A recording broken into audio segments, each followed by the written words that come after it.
There you go. There we Perfect. are. So, Jenna, good morning. How are you today? I'm good. How are you?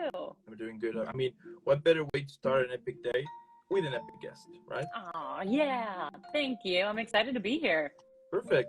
So, before we start, before we start with the interview, those who are watching this right now, on Instagram, or if you're watching this later on YouTube or on podcast, make sure that you're leaving a like super quick, subscribe, follow. Also, follow Jenna right now, and onto the video now. So, welcome to the show. Before we start, I have to give you an epic, proper, badass welcome. So, let me show you. Yeah. Badass, right? That's badass. I appreciate that. Love it. Love it. So starting with the interview now, tell me how your acting career started. Well, it's funny. I grew up in LA. I'm in LA now, but I grew up here. And in 4th grade, we had this show called Gold Dust or Bust. Okay. And it's like all about, the gold rush or whatever. And one of the dads was a producer and went up to my mom. He's like, she's great. She should, be in acting. And I was like, yes, he's right. I'm amazing. And so that's what started it all. I started taking acting classes. I auditioned for the reboot of All That and got in the top 12. And my ego as a child was just this is I'm amazing. So that's how it started. But then from there I did community theater, and then I did school shows, and then I went to college for theater. And it was in college, my senior showcase, I got an agent, and that's when my career really started, was when I started doing theater professionally. So It all stemmed from Gold Dust or Bust. There you go. Yeah. So amazing. And starting with your career on theater, so you were in Dates from Hell. Tell me, was that your first professional play? And what are some of the things that you enjoyed about it? Yeah, I would say it's my first professional one because it was the first time I was paid to do theater. And Dates from Hell was super fun. It was kind of like a compilation of scenes and monologues of different dates from hell. And so it was a blast. What I loved about it was I played a bunch of different characters. And so it felt very much like a sketch show in that way, which I have a background in. It felt good. And it was kind of a great, ease into a career, I think, because it was at a smaller kind of black box theater. Wow. And comedy's my go-to, so it was something that I was comfortable with. But yeah, it was a blast. It was really fun. That's amazing. And then you were in Bad Views, Feathers and Teeth, Grizzly Mama, and The Wolves. Tell me about those plays, but also about your characters. I loved all of those plays. They were all amazing. My favorite, I think my favorite character out of all of those was Feathers and Teeth, was written by Charisse Castro-Smith, whose Disney movie just came out called Encanto. So she wrote Feathers and Teeth, and that play changed my life. It's such a beautiful play. It's it's a thriller but a comedy. And for me, those are some of my favorite things, and I didn't know that was a possibility, that that could be a genre. I think she called it a thrillity in one of her interviews once. But what I loved about it, so I understudied the role of Chris, which is the main character, and Chris is a 13-year-old girl who's dealing with the death of her mother, and her dad moves on really quickly. But it becomes this thing where grief becomes this monster. And so there's a monster underneath the house, and then she thinks her stepmom is this monster. And so it's this beautiful way of dealing with grief and dealing with, this love that she can't give anyone, just the loneliness too. And so I'm getting chills right now. I freaking loved that role. But I love roles like that, I love roles that that really get down to the nitty gritty, honest, raw emotion of what a character's trying to say or do. Totally. And so I loved that one. And then, with the Wolves, number 13, it's a soccer show, and she was the goofball. So I kind of always play the goofball best friend, which I love. So I have no problem with that. But yeah, all of them were kind of misunderstood characters that have such heart, and that's Wow. yeah, that's what I love. I love all of those shows. So yeah. And talking about playing a character, tell me, what are some of the things that you do in order to prepare it? Do you have like a specific technique, or what is the usual way you do in order to get ready a character?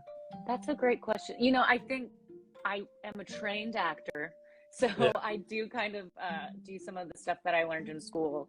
So, like, I'll go through a script and I'll write down what other characters say about me, and then I'll write down what I say about myself. Okay.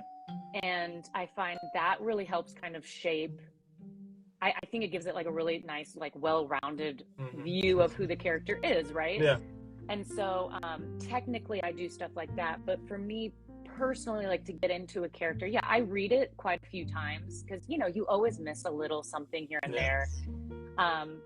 I try and imagine myself as this person. Like, I'm a very empathetic person, which I think most, you know, actors are. You kind of have to be.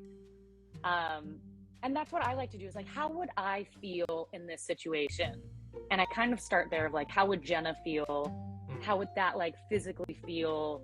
How would I react? And then I go to that work of like, okay, but it's not Jenna, it's Chris, it's, you know, Melody, it's whoever. And then I kind of branch out from there, but it always stems for me from like how Jenna would react. Totally. Yeah. I mean, it's a whole other thing, right? For some people that might think that you just need to learn your lines and you're good to go, you know? Right. And I think, you know, like, the more that you also getting in front of like an audience, or getting in front of like your other scene partners, kind of helps, especially in comedy, because you get the like that reaction back of like, oh, that worked. Oh, that's supposed to be funny. I didn't find that funny, or like, no one laughed at that.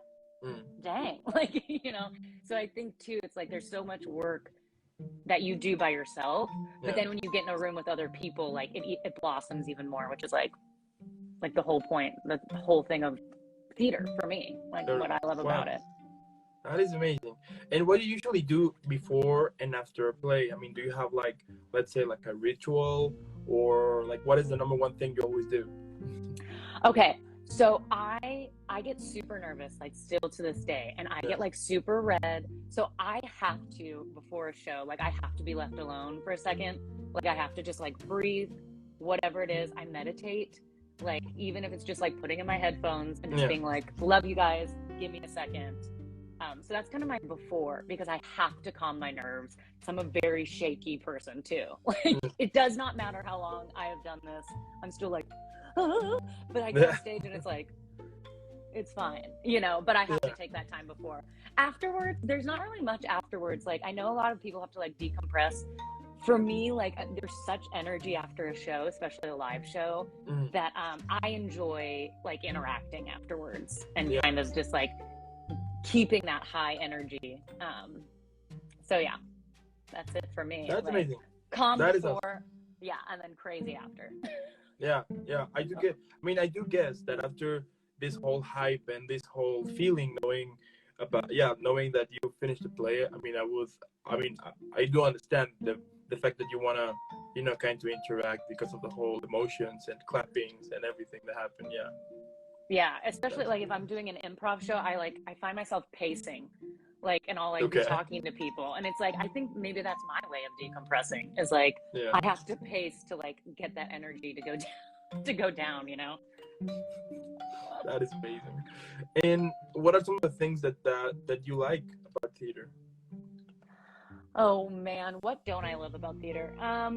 You know what, especially with theater, especially with this like pandemic and stuff, I find that like when I walk into a theater, I'm overwhelmed, you know, like, it's such a beautiful, like, all-encompassing feeling of, I don't know, I feel like it's very grounded, because you know that the people on stage, or like if you're on stage, like, we're all in the same space, we're all listening to the same story, you know, add the music, add the sets, add everything, like, it's such a beautiful like human experience to me. And that's what I loved about it. Like, when I was younger and I started getting into it, it just felt like home. Like, I was like, this is not only so exciting and so like, like, you know, like all my senses are going crazy, but it also felt like there was so much empathy in the room. Like we're all here listening to a story and we're all learning a lesson together, and it's just like this beautiful connectedness. I don't know, I love it, I miss it. And like I just now that the pandemic's over and theater's opening, I'm super excited to kind of get back into that environment, you know, of just like hopefully we can all be together respectfully. Yeah, totally. And I think it is super cool, right, to create this connection with the audience and to see their faces whenever you either are in the middle of the performance, or if you are finishing it, you know, see like the whole faces and clapping and like this connection you're creating. Yeah, I do believe that is kind of a breathtaking feeling, you know. Yeah, definitely. Cool. And what advice could you give to those who recently started their acting career in theater? You know what? It's just like, I've been told this a million times as well. It's like, just keep going, like keep auditioning. Don't take anything personally. You know, like there's been so many times that I've gone into an audition that I'm like, I'm perfect for this role. I killed that audition. And for whatever reason, I didn't book it. And it can be super discouraging. But like, the more you go out on auditions, the more you do anything, right? Like you become better at it. And that's something like I also have to remind myself of, is like, don't take the rejection personally.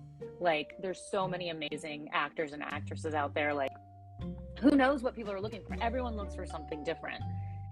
So I would just say, like, keep going and just be as authentic and truthful as you can. My friend Ryan, who's on here right now, my friend Ryan is an actor too, and he told me once, he was just like, you just go. Like, you just, like, stop thinking of, like, what others want you to do, and just, like, do what is the character, like, what you think is authentic to the character, and have fun with it. So, yeah, and that's some great advice. Preach on that. Awesome. Yes. And moving on to your acting career on film. So you were in Nannyhood, which you also directed and wrote it. Tell me about it.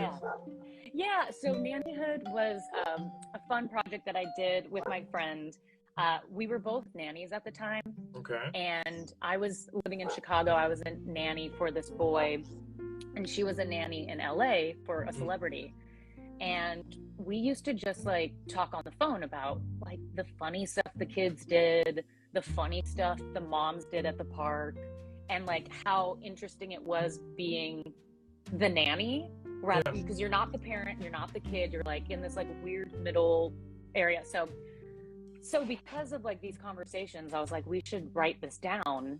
And so we started just, like, kind of like this, like, we'd get on the phone, I'd get on Final Draft, and we'd kind of just, like, you know, shoot the shit of, like, okay, well, how was your day? And, like, what happened at the park today for you? And we kind of just developed this idea very much based on, like, our own person, like our names were Jenna, and, like, you know, like, we didn't change our names, and we kept it very authentic to, like, our life. And so it was a lot of fun. And we wrote it, and then we crowdfunded money to do it, to do the pilot. And that was awesome. It was a really good time. Wow.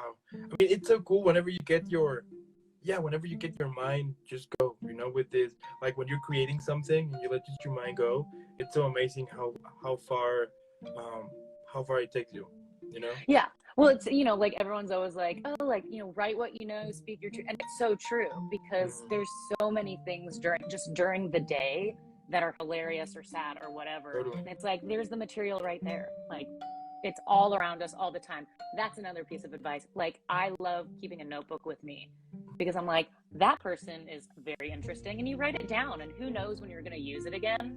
Yeah. But then you have, like, this notebook full of characters and situations and whatever, and it's very fun to people watch. Yeah, it's amazing. Yeah. I do agree with you on that every day you get, every day you're learning something new, but also every day you get the chance to do something, to create something fun, you know. I also think that if you want to write something, just write it, because I think for some people it might be kind of a little bit discouraging, because they're like, I never wrote in my life, or I don't know how to do it. But at the same time, if you don't know how to do it, just write it. Just do it. Just do it. I mean, like I'm also a writer, and Nannyhood was the first thing I wrote. I had no idea what I was doing. Like, when I look back now and look at those scripts, I'm like, I had no idea. And it's like a little like, oh, cute. Like, but I did it and I tried. And same thing with writing that I said with acting. It's like, you just keep doing it and you just naturally get better at it. It's just the way that it works. Like, you just keep going. Yeah. Then you were in the Changelings and The Solstice. Tell me about these films. So The Changelings was so fun. My friend Chandler Patton wrote it, and it was very much like a web series.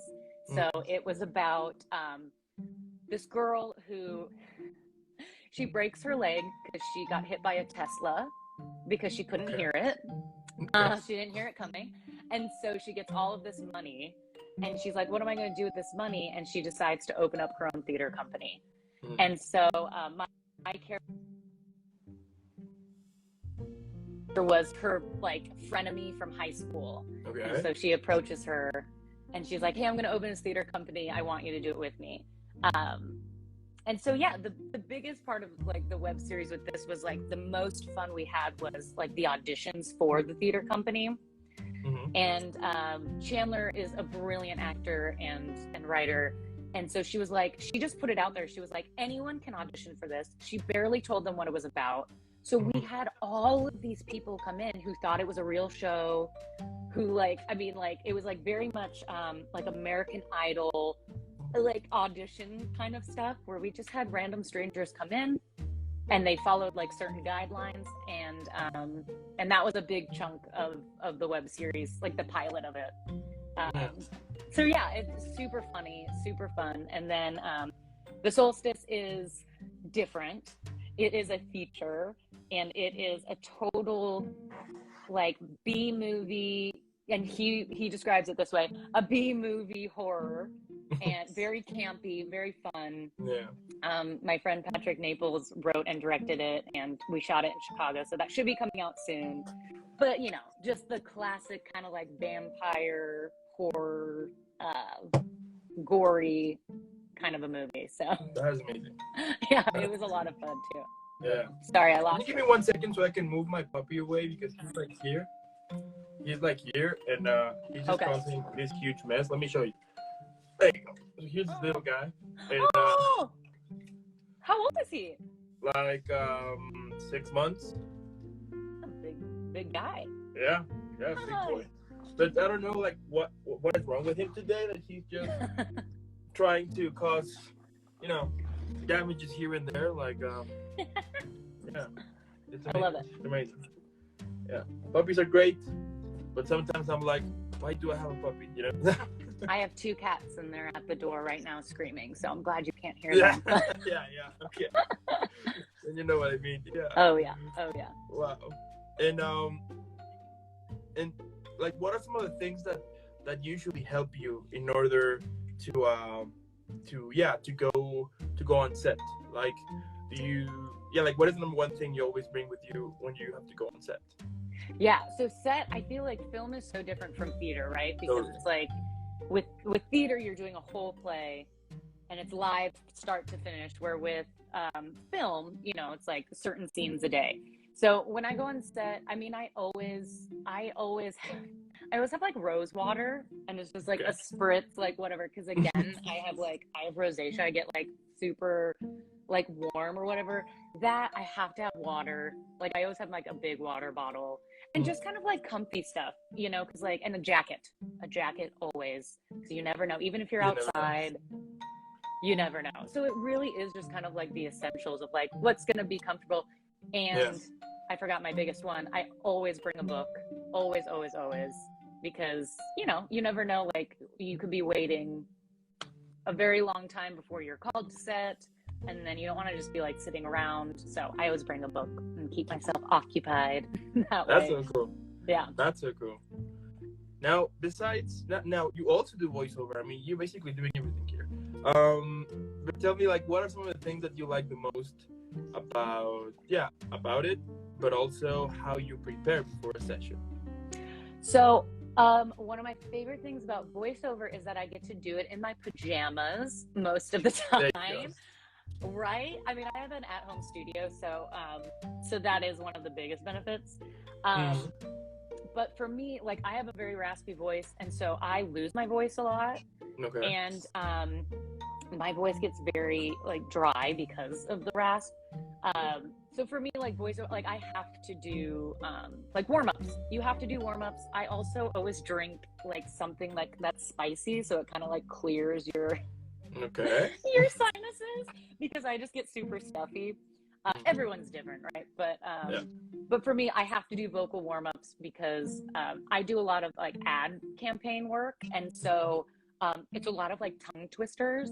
Yeah. And so if I wake up and try and do something, like it literally will sound like if I don't like accurately like Yeah. prepare to speak to other people. So so yeah, always something to clear the sinuses, water, tea, you know, something to have there. There you go. And warm-ups. Totally. Yeah. I do. Yeah. I think the part of you get the chance to wear comfortable clothes. Yes, You know, that's it's the best. That's the best. It's the best. And what advice could you give to those who recently started their voice acting career? I mean, like the advice I've been giving the whole time. It's like just keep doing it, like keep submitting.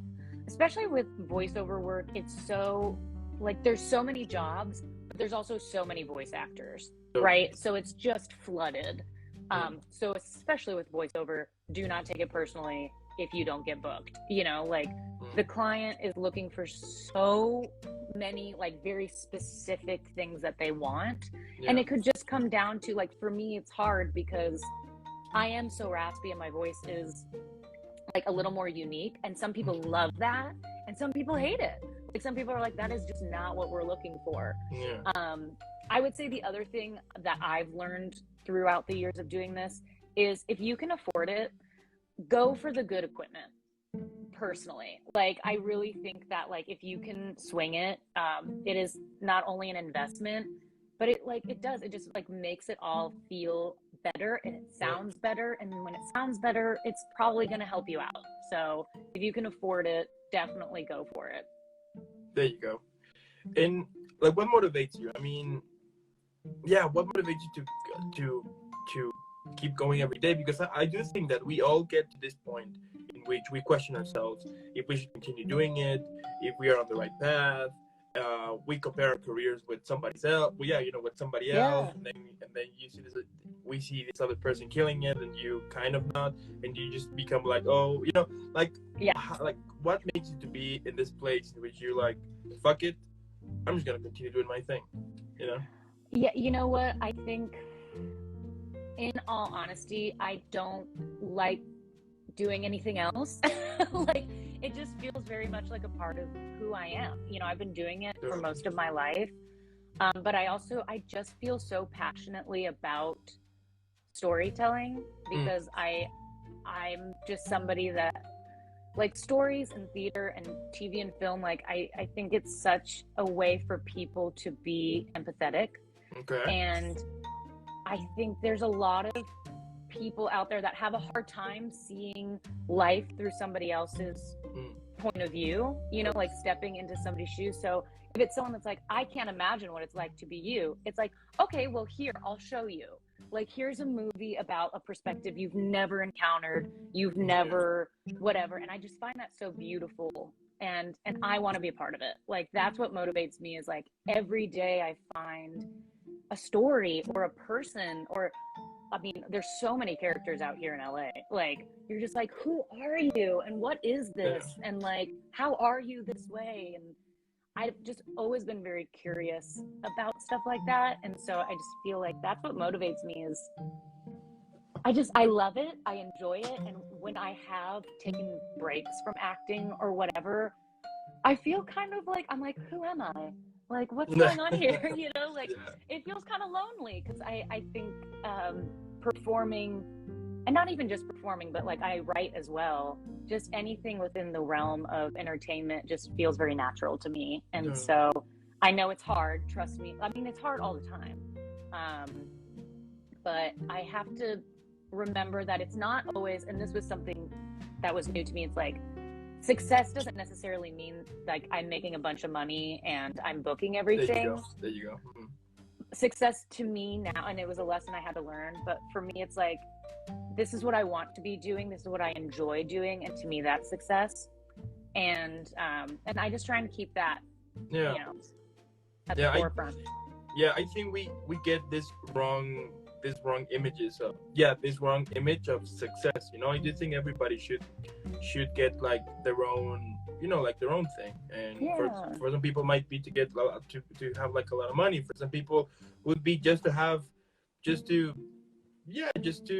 do what they love, and regardless of what the income is, the fact that they're doing what they love, you know, I think for some people that would be success. So it is. Yeah. I'm at the Groundlings right now, and when I started my advanced class, my teacher, Lauren Burns, who's she's amazing.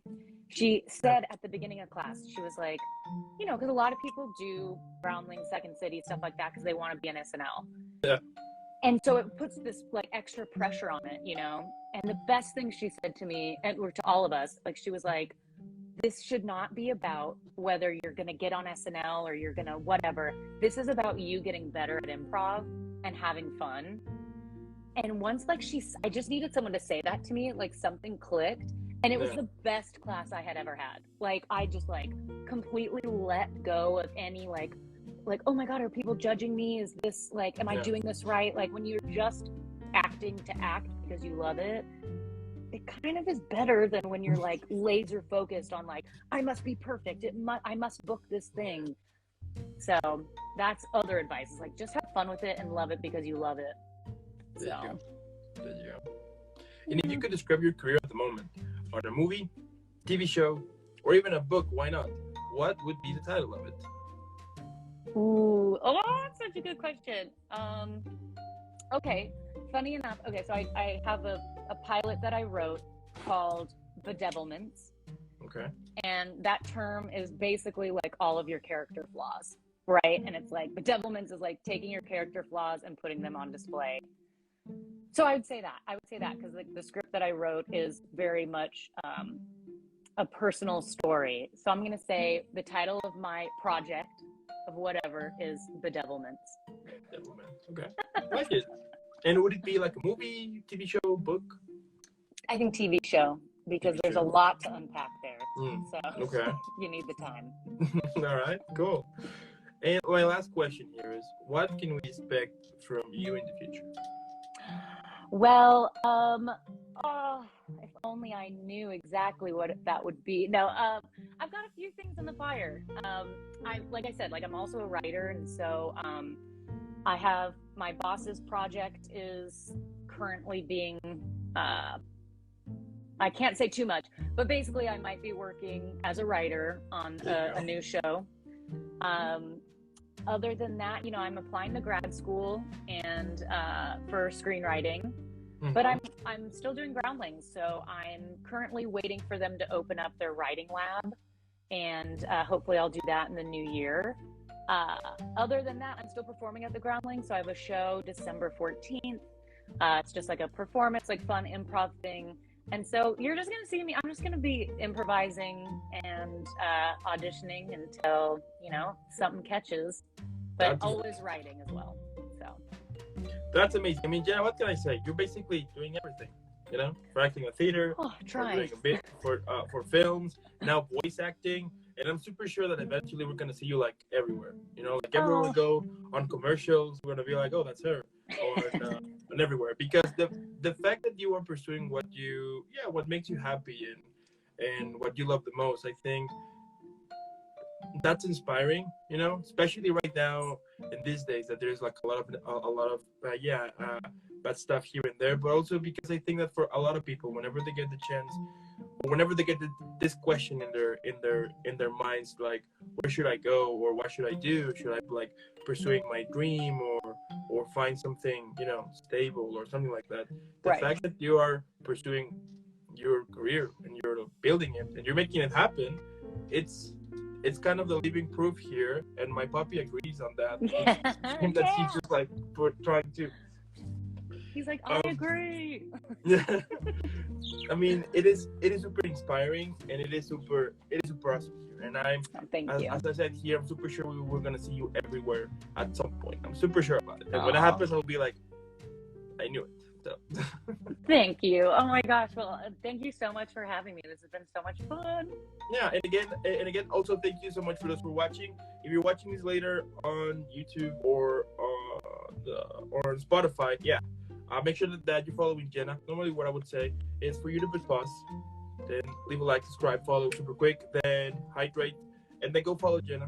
Leave a million likes. I mean, let the world know. I mean, we need to spread the word here that we have this talented, badass actress here, and then come back.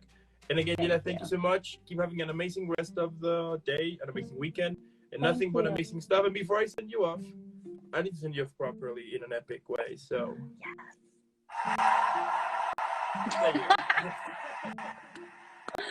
Oh my God, thank you so much. And yeah, keep killing it, and I'll see you in the next one. I'll see ya. Bye. Bye. See ya.